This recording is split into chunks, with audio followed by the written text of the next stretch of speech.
Okay, the name of the factor affecting dissolution rate.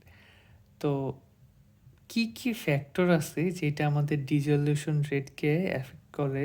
তো এটা বোঝার আগে আমরা বুঝে নিই ডিসলিউশন রেটটা কি। তো ডিসলিউশন রেটের সাথে কিন্তু সলিবিলিটির খুব সুন্দর একটা সম্পর্ক রয়েছে। সলিবিলিটি বলতে আমরা বুঝি যে কোনো প্রোডাক্ট সেইটা তার সলভেন্টের মধ্যে কতটা দ্রুত সলিবল আর সলিবল না। তো ডিস ডিসলিউশন রেটটা আসলে আমাদেরকে ইন্ডিকেট করে যে প্রোডাক্টের সলিবল হওয়ার যে রেট, কত দ্রুত জিনিসটা সলিবল হচ্ছে। আমরা ধরে নিই যে এখানে একটা সলভেন্ট আছে, সেম সলভেন্ট, এখানেও সেম সলভেন্ট, এইখানে এই প্রোডাক্টের মধ্যে সলিবল হয়ে যাচ্ছে 1 আওয়ারে, আর বি প্রোডাক্ট সেম সলভেন্টের মধ্যে সলিবল হচ্ছে 2 আওয়ারে। তো তখন আমরা বলবো যে এইটার ডিসলিউশন রেটটা বেশি, এটার ডিসলিউশন রেটটা কম। তো ডিসলিউশন রেটটা বেসিক্যালি আমাকে ইন্ডিকেট করতেছে যে কোন রেটে আমার সলিডের মধ্যে প্রোডাক্টটা সলিবল হচ্ছে। তো এইটাতে কি কি ফ্যাক্টর এটাতে অ্যাফেক্ট করে? ফার্স্টেই ফিজিওকেমিক্যাল ফ্যাক্টর, যার মধ্যে আসতেছে solubility, particle size and area, crystal habit, salt form of ionic drug. তো ব্যাপারটা আমরা একটু খুব ডিটেলসে দেখব। সলিবিলিটি, স্বাভাবিক মতো আমাদের জিআই ট্র্যাকে যদি ডিসোলিউশন রেট ভালো হতে হয় তাহলে সেটাকে অ্যাকুয়াস সলিবল হতে হবে, কারণ অ্যাকুয়াস সলিবল ড্রাগের সলিবিলিটি অবভিয়াসলি ভালো হবে। আর সলিবিলিটি ভালো হবে, ভালো হওয়া মানে ডিসোলিউশন রেটটা ভালো। দেন পার্টিকেল সাইজ অ্যান্ড এরিয়া। তো পার্টিকেল সাইজ যত ছোট হবে তত বেশি সারফেস এরিয়া বাড়বে। সাপোজ এইটা একটা পার্টিকেল, এটার সারফেস এরিয়া যত, এটা ভেঙে যদি অনেকগুলো পার্টিকেল হয় তাহলে সারফেস এরিয়া বেড়ে যাবে। সো পার্টিকেল সাইজ যত কম, সারফেস এরিয়া বেশি, আর মোর সারফেস এরিয়া মানে ডিসলিউশন রেটটাও কিন্তু বেশি। এবার ক্রিস্টাল হ্যাবিট। তো ক্রিস্টাল ফর্ম করলে অ্যামরফাস হয় আর ক্রিস্টালাইন হয়। তো অ্যামরফাসের শেপটা অনেক বেশি আঁকা বাঁকা থাকে, যার কারণে এখানে আমরা সারফেস এরিয়াটা বেশি পাই। And as a whole, surface area বেশি থাকলে কিন্তু সলিবিলিটি বেশি হয়। তো অ্যামরফাস থাকলে সলিবিলিটি বেশি, ক্রিস্টালাইন থাকলে সলিবিলিটি কম। Then salt form of ionic drug. সব মেডিসিন সেটা যখন আয়নিক ফর্মে চলে যায়, দ্যাট মিনস সল্ট ফর্মে চলে যায়, তখন কিন্তু তার সলিবিলিটিটা অনেক বেশি থাকে। সলিবিলিটি বেশি মানে ডিসলিউশন রেটটা হাই। তো আয়নিক ফর্ম না থাকলে নন আয়নিক ফর্মে যখন থাকে তখন কিন্তু তার যেই সলিবিলিটি থাকে এটা কিন্তু কম থাকে আয়নিক ড্রাগের তুলনায়, তখন এটা চলে আসে পিএইচ ডিপেন্ডেন্ট হয়ে যায়। সো পিএইচ ডিপেন্ডেন্ট হয়ে গেলে acidic drug, basic drug. So acidic drug acidic মিডিয়ায় ভালো অ্যাবজর্ব হবে, বেসিক ড্রাগ বেসিক মিডিয়ায় ভালো অ্যাবজর্ব হবে। সো বারবার আমি অ্যাবজর্ব হওয়ার কথাটা কেন বলতেছি, কারণ অ্যাবজর্ব হইতে গেলে কিন্তু ডিসলিউশন হইতে হবে। So good absorption, better solubility means better and good dissolution rate. আচ্ছা, এরপর আমরা দেখব এক্সিপিয়েন্ট ফ্যাক্টর। এক্সিপিয়েন্ট ফ্যাক্টরের ভিতরে আমরা দুইটা ক্যাটাগরাইজ করছি, formulation factor and processing factor. Formulation factor হচ্ছে ডাইলুয়েন্ট, ডিসইন্টিগ্রেশন এজেন্ট, বাইন্ডার, তারপর গ্র্যানুলেটিং এজেন্ট, লুব্রিকেন্ট, প্রোটিন, পলিমার, এই সবগুলা হলো আমার এক্সিপিয়েন্টের ফর্মুলেশন ফ্যাক্টর। তো এই এই এই যে এক্সিপিয়েন্টগুলো আছে এগুলার অ্যামাউন্টের উপর ভ্যারি করে, বেশি কম এটার উপর ডিপেন্ড করে কিন্তু ডিসলিউশন রেটটা ভ্যারি করে। তারপর প্রসেসিং ফ্যাক্টর, দ্যাট মিনস আমি কোন প্রসেসের মধ্য দিয়ে আমার প্রোডাক্টটা নিয়ে যাব সেটার উপরেও কিন্তু ডিপেন্ড করে dissolution rate. As like method, granulation method আছে, ওয়েট গ্র্যানুলেশন আছে, ড্রাই গ্র্যানুলেশন আছে, কম্প্রেশন ফোর্স, অনেক বেশি কম্প্রেশন দিয়ে ট্যাবলেট বানালে কিন্তু এটা ডিসইন্টিগ্রেশন হতে টাইম হবে, ডিসইন্টিগ্রেশন হতে দেরি হয় মানে কিন্তু ওটা ডিসলিউশন রেটটাও কিন্তু আস্তে আস্তে হবে। তারপর ড্রাগ এক্সিপিয়েন্ট ইন্টারাকশন, অনেক সময় দেখা যায় অনেক এক্সিপিয়েন্ট যেগুলো কিন্তু ইনার্ট থাকার কথা এগুলো অনেক সময় ড্রাগের সাথে ইন্টারাক্ট করে বসে, তখন কিন্তু ডিসলিউশন রেটটা কমে যায়। তারপর স্টোরেজ কন্ডিশন, আমার একটা কমপ্লিট ড্রাগ প্রোডাক্ট আমি কোন অবস্থায় স্টোর করব সেটার উপরেও কিন্তু ডিপেন্ড করে ড্রাগ ডিসলিউশন রেট। বেটারভাবে স্টোর করলে দেখা যাবে প্রোডাক্টটা ভালো থাকবে, ডিসলিউশন রেটটা একদম ঠিক থাকবে, ডিজায়ার থাকবে। স্টোরেজ কন্ডিশন যদি রিকোয়ার্ড কন্ডিশন থেকে খারাপ হয় তাহলে রিজলিউশন রেটটা কিন্তু হ্যাম্পার হতে পারে। Now factor that affect dissolution apparatus. তো ডিসলিউশন অ্যাপারেটাসের মধ্যে আমাদের প্যাডেল অ্যাপারেটাস আছে, বাস্কেট অ্যাপারেটাস আছে। তো এই অ্যাপারেটাসগুলোকে কী কী জিনিস মানে অ্যাফেক্ট করতে পারে? ফার্স্টে টেম্পারেচার যদি দেখা যায় অ্যাপারেটাসের মধ্যে হাই থাকে তাহলে তার সলিবিলিটি বেশি হবে, আর সলিবিলিটি বেশি থাকলে কিন্তু ডিসলিউশন রেটটা বেশি হবে। এখানে আমরা ডিসলিউশন রেটটাকে ডিআর দিয়ে ইন্ডিকেট করছি। সো আমরা জানি টেম্পারেচার বাড়লে যে কোনো সলভেন্টের সলিবিলিটি বেড়ে যায়, আর সলিবিলিটি বেড়ে যাওয়া মানে ডিসলিউশন রেটটাও বেড়ে যাবে।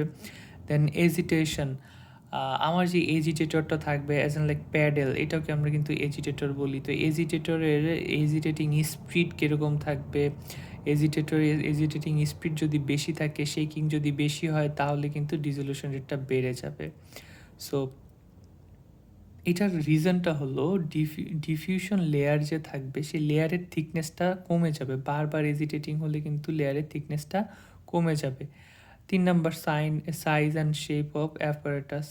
সো এই অ্যাপারেটাসের সাইজটা যদি বড় হওয়া মানে কিন্তু আমার যেই মলিকিউলগুলো আছে এগুলো কিন্তু বড় এরিয়া জুড়ে রিলোকেটেড হতে পারবে। তো যার কারণে দেখা যাবে ডিসলিউশন রেটটা বেড়ে যাবে। So more dispersion, that means more dissolution rate. So এবার আমরা অ্যাপারেটাসটা একটু দেখি। অ্যাপারেটাসের এখানে স্যাম্পলিং পয়েন্ট, এখানে স্যাম্পলটা রাখতে হবে। ট্যাবলেট এখানে থাকবে, that's the vessel, that means যেটার মধ্যে আমাদের টোটাল এক্সপেরিমেন্টটা হয়, যেখানে আমরা ডিসলিউশন রেটটা বের করি ইনভিট্রো উপায়ে। সো এটা এটা shaft and paddle plate, and that's call the agitator. Okay, now what is IVC? IVC মূলত ইন্ডিকেট করে in vitro and in vivo collaboration. So in vitro আসলে ইন্ডিকেট করে আমাদের ল্যাবের মধ্যে আমরা যে এক্সপেরিমেন্টগুলো করে থাকি কোনো মেডিসিনের নিয়ে, যেরকম আমরা কিছুক্ষণ আগে দেখলাম ডিসলিউশন অ্যাপারেটাসের ভিতর যে এক্সপেরিমেন্টটা হয় সেটা হলো in vitro, and in Vivo বলতে বোঝায় একদম লিভিং অর্গানের মধ্যে যখন কোনো এক্সপেরিমেন্ট করা হয় সেটাকে ইন ভিভো বলা হয়।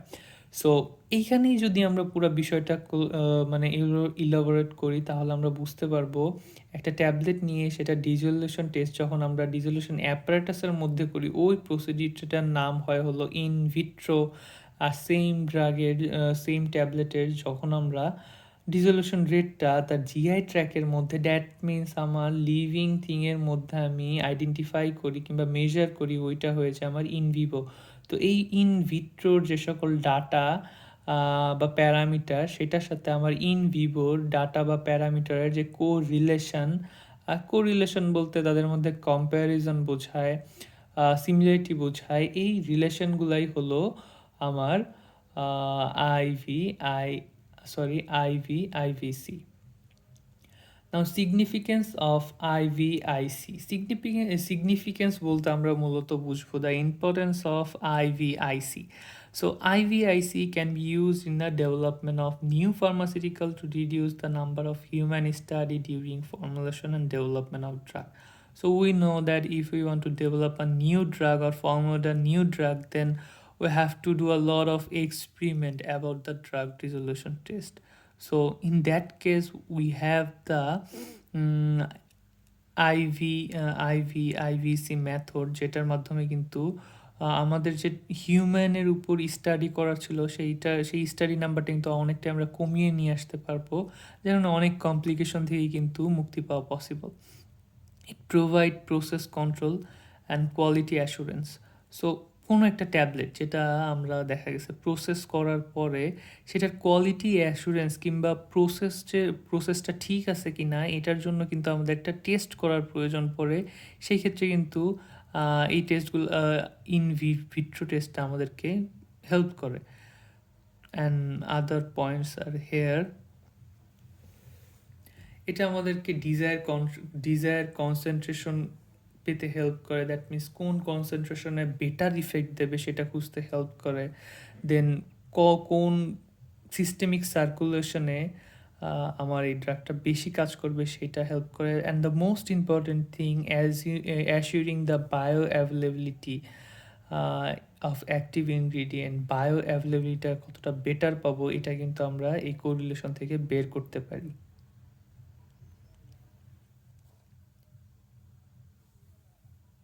নাও নেক্সট,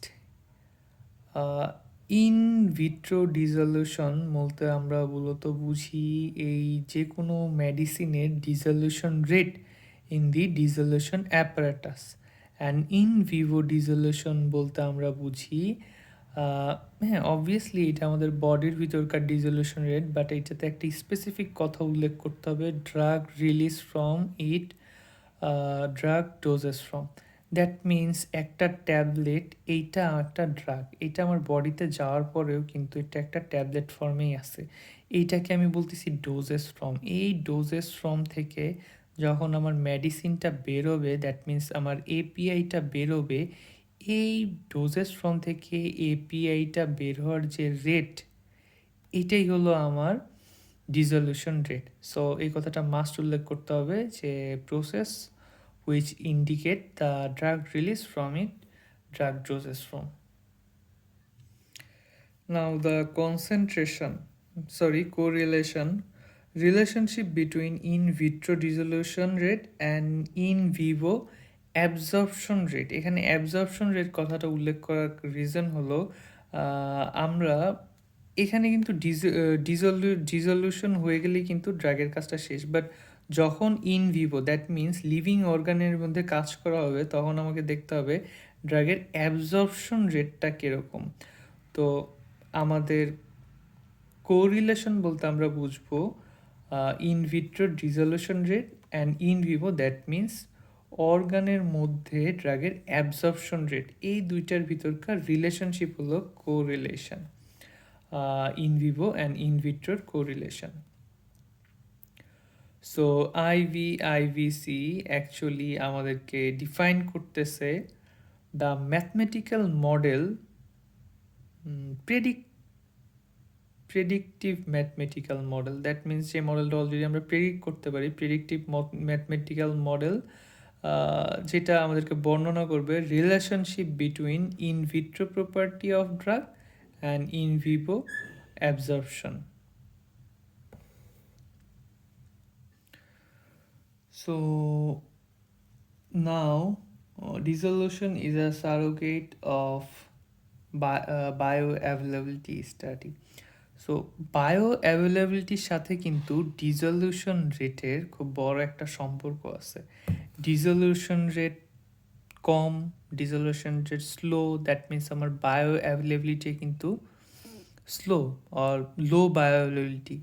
সো আচ্ছা, এখানে একটা কথা খুব ভালো মতো আমাদেরকে বোঝা দরকার, সেটা হলো সারোগেট বলতে আমরা কি বুঝি। সারোগেট মানে হলো প্রতিনিধিত্ব করা, দ্যাট মিন্স এই যে বায়ো অ্যাভেলিটি আমরা অ্যাসেস করব, এইটাকে প্রতিনিধিত্ব কে করতেছে, দ্যাট মিন্স এটার অ্যাসেসমেন্টটা কে আমাদের সামনে তুলে ধরতেছে, সেটা হলো আমাদের dissolution.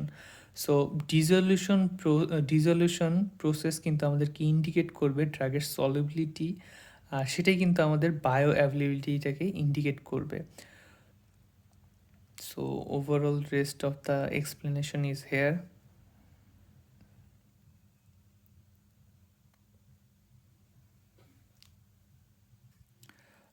If we say that from in vitro dissolution test we select the drug final and optimum formulation, that means if there is a problem in bioavailability because of the formulation, then in vitro dissolution test can help us to update this, then evaluate the API and proper excipient that we can use in the drug to get the proper bioavailability.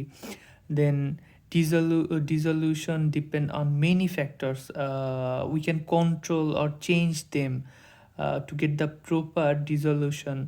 Then all of those things actually increase and control my bioavailability.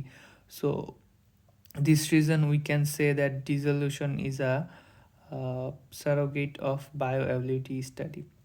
So মোট কথায় আমরা এটা বলতে পারি যে dissolution যে প্রসেসটা, dissolution যে বিষয়টা, এটাই কিন্তু আমাদের বায়ো অ্যাভেলেবিলিটিকে ইন্ডিকেট করতেছে, বায়ো অ্যাভেলেবিলিটিকে কন্ট্রোল করতেছে, এই কারণে এটাকে সারোগেট বলা হয়। So now the type of correlation. তো in vitro dissolution and in vivo dissolution, এই দুইটার ভিতরে কোরিলেশনের ব্যাপারে আমরা কয়েকটা আলাদা আলাদা পার্ট সম্পর্কে আলোচনা করব। তো প্রথমে আমরা দেখে নেব based on drug in plasma. তো আমাদের ড্রাগটা যখন প্লাজমায় থাকবে, এই সকল প্যারামিটার নিয়ে একটা আমাদের কোরিলেশন হবে। আর আরেকটা কোরিলেশন হবে urinary excretion of drug. That means আমার বডি থেকে ড্রাগটা বের হয়ে যাওয়ার এক যে বিষয়টা আছে ওইটার একটা কোরিলেশন হবে। অ্যান্ড সর্বশেষ ড্রাগ ফার্মাকোলজিক্যাল রেসপন্স। তো প্রথমে আমরা দেখে নিই based on drug in plasma. So ড্রাগটা আমাদের প্লাজমাতে আছে, তখন দ্যাট মিন্স আমার ব্লাডে আমার ড্রাগটা আছে, তখন আমি যে সকল ফ্যাক্টরগুলা পাই সেই সকল ফ্যাক্টরগুলোর সাথে ইন ভিট্রো থেকে যে সকল ফ্যাক্টরগুলা পাই সেইটার কোরিলেশন। তো প্রথমেই time for specific amount of drug to dissolve in the solvent. So একটা স্পেসিফিক অ্যামাউন্ট অফ ড্রাগ, আমার টোটাল ড্রাগটা যদি হয় 100 mg, দেন এইটার 50% হয়ে যেতে পারে 50 mg। তো এই 50 mg ড্রাগটা ডিজলভ হইতে এই 50 mg ড্রাগটা ডিজলভ হইতে যেই টাইমটা আমার দরকার পড়ছে, সেই টাইমটার সাথে আমরা কম্পেয়ার করব আমাদের area under curve. Area under curve বিষয়টা হলো যে থেরাপিউটিক ইফেক্ট যেই কার্ভের মধ্যে দেখায় সেইটা। আর সি ম্যাক্স হলো maximum drug concentration on blood plasma. Maximum concentration বলতে কিন্তু অনেকে আবার কনফিউজ হয়ে যায় যে পুরা ড্রাগের মধ্যে কি সম্পূর্ণ পরিমাণ কতখানি মেডিসিন আটতে পারে, ব্যাপারটা কি এরকম না।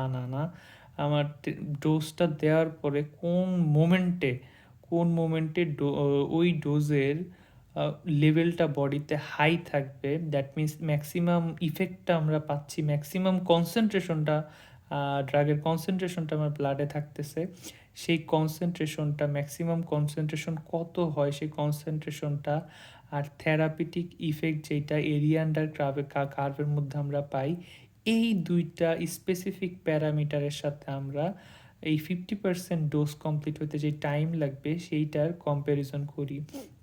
সেকেন্ডে আমরা কম্পেয়ার করি amount of dissolved at a specific time point. That means একটা স্পেসিফিক টাইমে কি পরিমাণ ড্রাগটা ডিজলভ হয়েছে, আর একটা স্পেসিফিক টাইমে কি পরিমাণ ড্রাগ ডিজলভ হয়েছে সেইটার সাথে আমরা কম্পেয়ার করব absorption rate constant.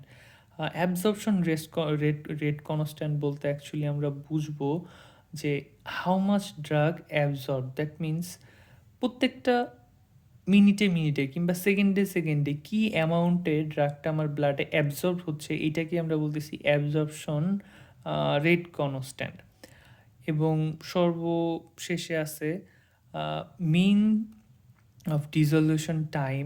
So dissolution হতে যে টাইমটা লাগবে সেটার মিন, এবং এটার সাথে আমরা কম্পেয়ার করতেছি আমাদের ইনভিভোতে mean dissolution time, absorption time, residence time হলো বডিতে ওভারঅল ইনসার্ট করার পর থেকে বের হয়ে যাওয়া পর্যন্ত যে সময় পর্যন্ত আমার ড্রাগটা থাকে সেটা হলো রেসিডেন্স টাইম। তো এই সবগুলোর কিন্তু মিনের সাথে আমি আমার ডিসলিউশন টাইমের মিনটাকে কম্পেয়ার করব। আচ্ছা, এবং সর্বশেষে আছে unitary excretion of drug. That means আমি যেই পরিমাণ মেডিসিনটা নিচ্ছি, এই মেডিসিনটা, এটা কিন্তু মেটাবলিজম না, এই মেডিসিন যেই পরিমাণ মেডিসিনটা নিচ্ছি এটা আনচেঞ্জড অবস্থায় আমার ইউরিন দিয়ে যে বেরোয় যাচ্ছে, এইটার অ্যামাউন্টটা, এইটাও কিন্তু একটা কোরিলেশন ক্রিয়েট করে। এবং সর্বশেষে ফার্মাকোলজিক্যাল রেসপন্স লাইক LD50, এই ব্যাপারটা কম্পেয়ার করব। সো এই পাশে ইন ভিট্রোর যে ফ্যাক্টরগুলো আমরা পাই আর এই পাশে ইন ভিভোর যে ফ্যাক্টরগুলো পাই, এগুলোর সাথে এগুলার correlation. So in vitro and in ভিভোর যে কোরিলেশন থাকে এটা আমরা কয়েকটা লেভেলে মেজার করি। সো ফার্স্টে লেভেল এ, যেটা আমাদের সব থেকে বেশি ইনফরমেশন দেয়, most informative and useful level, এটা পয়েন্ট টু পয়েন্ট কোরিলেশন। এখানে fraction of drug absorb, that means কী পরিমাণ ড্রাগ আমাদের বডিতে অ্যাবজর্ব হয় সেটার সাথে আমরা কম্পেয়ার করব fraction of drug dissolved, fraction of drug dissolved. তো এইটা আমরা আমাদের ইনপুট হিসাবে আমরা ধরবো ডিজলিউশন রেটটা, আর আউটপুট হিসাবে ধরবো প্লাজমা ড্রাগ কনসেন্ট্রেশনটা। তো ডিজলিউশন যে রেজাল্টটা থাকবে সেটার সাথে আমরা আউটপুট হিসাবে ধরবো প্লাজমা ড্রাগ কনসেন্ট্রেশনটা। সো নেক্সট লেভেল বিতে আমরা দেখব utilize the principle of statical movement analysis. So এই প্রিন্সিপালের উপর বেস করে আমাদের লেভেল 2 হবে, যেটা কম useful. In vitro mean dissolution time সাথে কম্পেয়ার করব in vivo mean residence time. So আবারও ডিজলিউশন টাইমের যে মিনের সাথে আমরা কম্পেয়ার করব residence time, that means residence time বলতে কত সময় ড্রাগটা আমার বডিতে থাকবে। এবং সর্বশেষে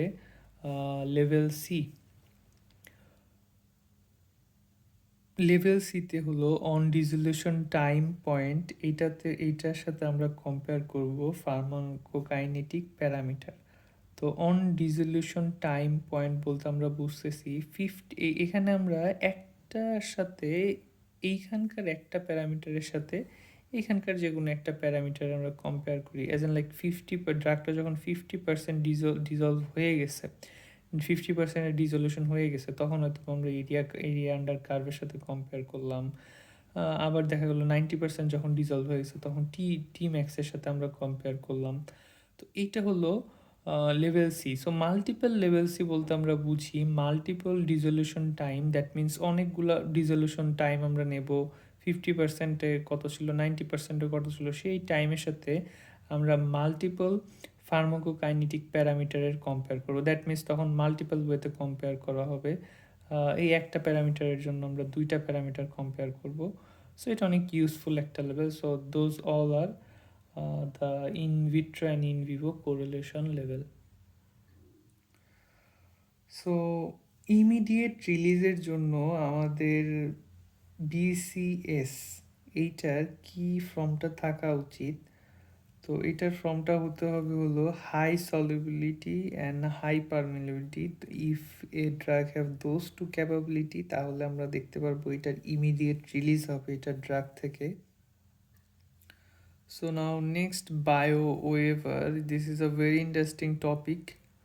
Why this is interesting? কারণ ওয়েভার কথাটা মানে হলো হয়তো বা কোনো কিছু পাওয়া, কাইন্ড অফ বৃত্তি পাওয়া টাইপ কথাবার্তা।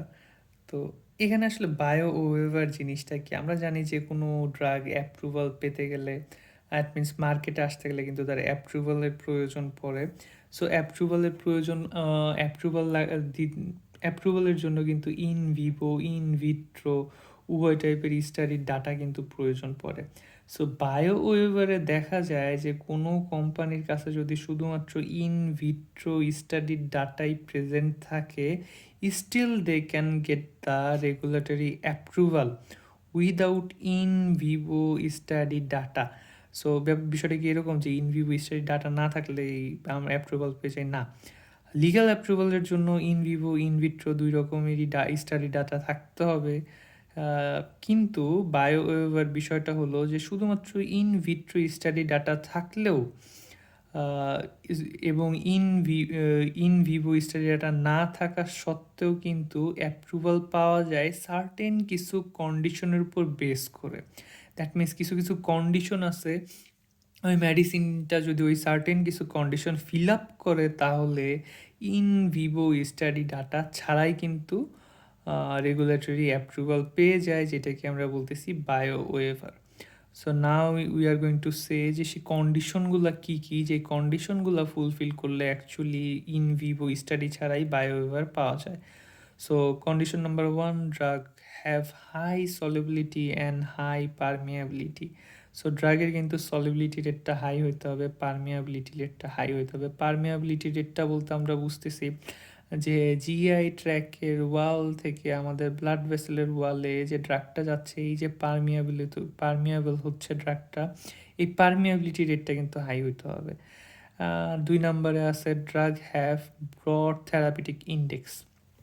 তো থেরাপিউটিক ইনডেক্সটা কিন্তু বড় হইতে হবে, that means area under curve যেটা আছে এটা কিন্তু অনেক বড় হইতে হবে। সো থেরাপিউটিক ইনডেক্সটা বড় হলে দেখা যায় টক্সিক কনসেন্ট্রেশনটা কম থাকে।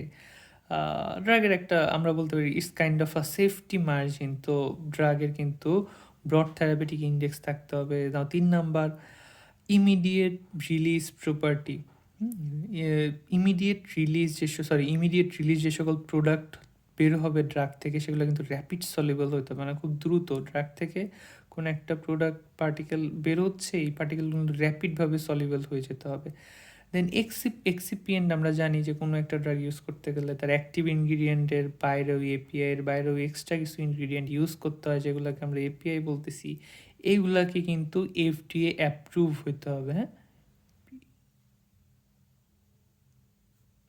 তাহলে কিন্তু আমাদের রেগুলেটরি যে অ্যাপ্রুভাল আছে সেটা কিন্তু ফুলফিল হয়ে যাবে।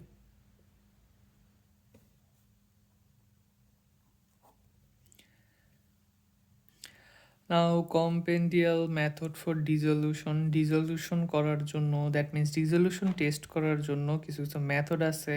সেটা basket method, apparatus for paddle method, then flow through cell method. এই 3টা মেথডে আমরা ডিজলিউশন রেট টেস্ট করতে পারি। এবার আমরা দেখব যে কম্পেডেন্টিয়াল মেথডটা আছে, এইটাতে ডিজলিউশন রেটটা টেস্ট করলে কীরকম সুবিধা আর অসুবিধার সম্মুখীন হইতে হয়। So widely accepted for dissolution testing. So এইটার যে ডিজলিউশন টেস্টিং আমরা রেজাল্টটা পাই, এটা widely acceptable. Then easy to operate, so this is a simple machine phenomena. সেটা কিন্তু খুব ইজিলি আমরা অপারেট করতে পারি। দেন স্ট্যান্ডার্ডাইজড, তো এটা এটা এটা যে মেশিনারি যে প্রবলেমগুলো এগুলো একটু কম হয় যার কারণে standardize. Then bring and gain experience, so এটাতে আমরা মাল্টিপল টাইম কিন্তু এই মেশিনটা রান করিয়ে বিভিন্ন রকম প্রবলেম কিংবা ডিজলিউশন রেট সম্পর্কে স্টাডি করতে পারি, যেটা কিন্তু আমাদেরকে এক্সপিরিয়েন্স গেইন করতে হেল্প করে। এবার দেখবো আমরা ডিসঅ্যাডভান্টেজ ফিক্সড ভলিউম, আমাদের যে ভ্যাসেল থাকে তার মধ্যে কিন্তু একটা ফিক্সড ভলিউমের মধ্যে বারবার আমাদেরকে ডিজলিউশন রেটটা টেস্ট করতে হয়। Either if you compare to in vivo process, then সবসময় কিন্তু জিআই ট্র্যাকে ফ্লুইডটা সেম থাকে না। সো ফিক্সড ভলিউম সলভেন্টের fixed volume which is a disadvantage. Then floating doses form need sink. So floating doses form, that means দেখা যায় কিছু কিছু ডোজেস ফ্রম আছে যেগুলো হয়তো বা ফ্লোট করে ভেসে থাকে, সেটাকে কিন্তু ডোবানোর জন্য আমাদের এক্সট্রা একটা প্রসেস অ্যাপ্লাই করতে হয়। So it's a disadvantage. Then fix the position of drug in vessel, ভ্যাসেলের মধ্যে একটা ঠিক পার্টিকুলার পজিশনে কিন্তু আমাদেরকে ট্যাবলেটটা ইনসার্ট করতে হয়, রাখতে হয়। So it's also hassle, so it's a disadvantage. Drug product performance বলতে আমরা যে কোনো ড্রাগ আমরা নিয়ে থাকি সেটা ডায়াগনস্টিক পারপাসে বা পেশেন্টের নিডে। তো এইটার পারফরমেন্স বলতে আমরা বুঝবো আমাদের যে ডোজেস ফর্মটা থাকবে, এই ডোজেস ফর্ম থেকে ড্রাগটা বের হয়ে এটার অ্যাকশন যে শো করবে, এইটা কি আমরা ড্রাগ প্রোডাক্ট পারফরমেন্স বলবো। And the details is here. এবার purpose of dissolution and drug release test. তো এই টেস্টগুলো কিংবা ডিজলিউশন রেট টেস্টগুলো বারবার কেন করা হয়? Formulation development of the drug. So ড্রাগের যে ফর্মুলেশন আছে, দ্যাট মিনস আমি একটা প্রসেসে এমন এই ট্যাবলেটটা বানাই, আমরা ডিজলিউশন রেট টেস্টটা করে দেখলাম যে নতুন কোনো ফর্মুলেশন দিলে ডিজলিউশন রেটটা ভালো হয়, এর জন্য তো আমার ডিজলিউশন রেটটা টেস্ট করতে হবে বারবার। সো এই যে নতুন নতুন আপডেটেড ডেভেলপ ফর্মুলেশন আনতে গেলে কিন্তু ডিজলিউশন টেস্টটা আমাকে করতে হয়। তারপর আমাদের ড্রাগের যে সলিবিলিটি টেস্টটা আছে, হ্যাঁ, এটা দেখা যায় জিআই কনসেন্ট্রেশন সবসময় সেম থাকে না, হয়তো বা পিএইচ যদি চেঞ্জ হয়ে যায়, আপ ডাউন করে জিআই ট্র্যাকে, তখন এটার সলিবিলিটিটা কীরকম হবে। সো এইটা টেস্ট করার জন্য কিন্তু এই ডিজলিউশন টেস্টটা করা হয়। দেন এটা শেলফ লাইফ, হ্যাঁ, এটা শেলফ লাইফটা ঠিক রাখার জন্য, এটা এটা শেলফ লাইফের মধ্যে বেস্ট পারফরমেন্স দেওয়ার জন্য কিন্তু ডিজলিউশন রেটটা টেস্ট করা হয়। দেন আমরা জানি যে আমাদের এপিআই এর যে কোয়ালিটি আছে, এই কোয়ালিটি চেক করার জন্য দ্যাট মিন্স প্রোডাক্টের মধ্যে যেই অ্যাক্টিভ ইনগ্রিডিয়েন্টটা থাকে এটার কোয়ালিটি চেক করার জন্য কিন্তু ডিসলিউশন রেটটা চেক করা হয়। দেন এটার in Vivo and in vitro collaboration যেটা আছে, কোরিলেশনটা আছে, এটার স্টাডি পারপাসের জন্য কিন্তু ডিসলিউশন রেটটা চেক করা হয়। দেন ব্যাচ টু ব্যাচ কোয়ালিটি, আমি এক ব্যাচের মধ্যে ডিসলিউশন রেটটা ট্রাই করলাম, দেখলাম আমার প্রপার আসছে, আমার পরের ব্যাচটাও কি সেম লেভেলের ডিসলিউশন রেটটা দেখাচ্ছে কি না, দ্যাট মিন্স সবগুলো ইকুইভ্যালেন্ট আছে কি না, সবগুলো বায়ো ইকুইভ্যালেন্ট আছে কি না, প্রপার গাইডলাইন ফলো করতেছে না, তাই ব্যাচ টু ব্যাচ কোয়ালিটি চেকের জন্য কিন্তু ডিসলিউশন রেটটা চেক করা হয়। তারপর ম্যানুফ্যাকচারিং অ্যান্ড ভ্যালিডেশন, ম্যানুফ্যাকচারিং প্রসেসের যে ভ্যালিডেশনটা আছে এটা ঠিক আছে কি না, দ্যাট মিন্স ম্যানুফ্যাকচারিং প্রসেসের প্রবলেম থাকলে কিন্তু ডিসলিউশন রেটও আলটিমেটলি প্রবলেম আসবে। সো ম্যানুফ্যাকচারিং অ্যান্ড প্রসেসের ভ্যালিডেশনটা চেক করার জন্য কিন্তু ডিসলিউশন রেটটা চেক করা হয়। নাও ডিসলিউশন রিকোয়ারমেন্ট, ডিসলিউশন অ্যাপারেটাসের দরকার পড়বে, ডিসলিউশন মিডিয়ার দরকার পড়বে, and the most important thing ইনভেস্টিগেটরের দরকার পড়বে যে অ্যাকচুয়ালি টোটাল ব্যাপারটা মনিটর করবে। সো ফিজিওকেমিক্যাল প্রপার্টির উপর বেস করে আমরা কিন্তু ড্রাগের যে অ্যাকচুয়ালি ফিজিওকেমিক্যাল প্রপার্টিগুলো সলিবিলিটি অ্যান্ড স্টেবিলিটি, তো এগুলোর উপর বেস করে that means we can say on the based on physicochemical property আমরা কিন্তু অ্যাপারেটাস এবং ডিসলিউশন মিডিয়া, দ্যাট মিনস যেটার মধ্যে আমার ড্রাগটা দিয়ে আমি ড্রাগ ডিসলিউশন টেস্ট করব, এগুলো কিন্তু সিলেক্ট করব। দেন টাইপ অফ ফর্মুলেশন, আমার প্রোডাক্টটা কীভাবে ফর্মুলেট হয়েছে, এটা কি ইন্টারি কোটেড, দ্যাট মিনস আমার ড্রাগের উপর কোনো কোটিং দেওয়া আছে কি না, দেন এক্সটেন্ডেড রিলিজ, এই বিষয়গুলোর উপর মেজার করে কিন্তু ডিসলিউশন যে অ্যাপারেটাস আছে সেটা রিকোয়ারমেন্ট হবে। Then the size and shape of dissolution ভ্যাসেলের সাইজ বা শেপ এইটা কেমন হবে, এটার উপরে কিন্তু আমার ডিসলিউশন রেটটা ডিপেন্ড করে। সো ডিসলিউশন রিকোয়ারমেন্টের জন্য কিন্তু এই বিষয়গুলো ইম্পর্টেন্ট।